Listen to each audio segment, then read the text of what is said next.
Thanks God it's Friday pala mga amigo ngayon, no? At andito tayo ngayon sa may SM North EDSA.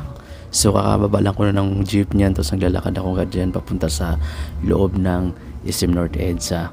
So habang naglalakad ako dyan mga amigo, medyo mainit pa ngayon panahon sa labas, kaya pumasok na agad ako dito sa mall.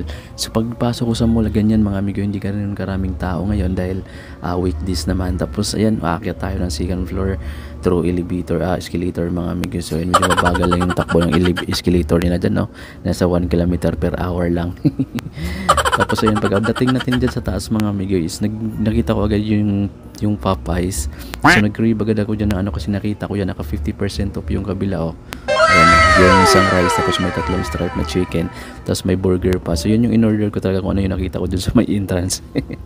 Actually hindi ko naman alam din talaga kung ano yung mga orderin ko dyan. So dyan na lang ako, pumili rin ako dyan.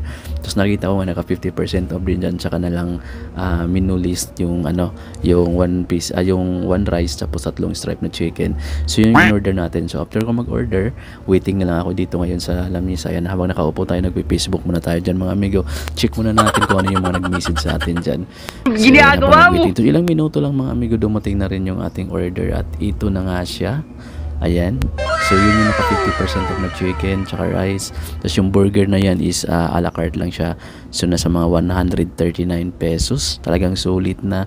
So dito mga amigo, dahil medyo gutom na talaga ako, hindi ko na napigilan at gusto ko nang tikman yung kanilang chicken, yung naka 50% off, kung masarap ba talaga siya. Tapos ayan, yung unang kagat natin dyan, hindi ako dito nakakain ng maayos mga amigo dahil yung chicken na kasi crispy siya at medyo matigas kasi siya mga amigo, kaya naka-brace kasi tayo, masakit yung ngipin ko pag ikagat ko ng medyo matigas na prito. So yan, dahan-dahan lang ako dyan kumakain. Pero kung sa bahay ako dyan mga amigo, tapos hindi ganun katigas yung pagkain ko, is talagang isang subo lang yan. So ganyan ako mga amigo kumain kapag nasa mall. Siyempre kahit sino naman, kasi hindi lang naman tayo yung nakaupo dyan, marami din tao dyan, ang iba nakatingin sa'yo habang nagbablog ka dyan. Kaya ganyan tayo kumakain pag nasa mall. Pero pag nasa bahay tayo, nako, isang subo, 2 subo, ubos na yan lang mga amigo lahat, no? So yung gravy nila dito masarap naman, pero medyo nabitin lang ako kasi kunti lang yung binigay sa akin. Ganyan lang siya ako, parang kalahati lang dyan sa lagayan. Tapos naka-isang chicken pa lang ako dyan, oh. So kaya tinipid-tipid ko na lang yung gravy at yung chicken na lang yung dinamihan ko. So masarap yung nila mga amigo, itong chicken na to. So try nyo rin kasi nasa 80 pesos lang yan, 50% off na.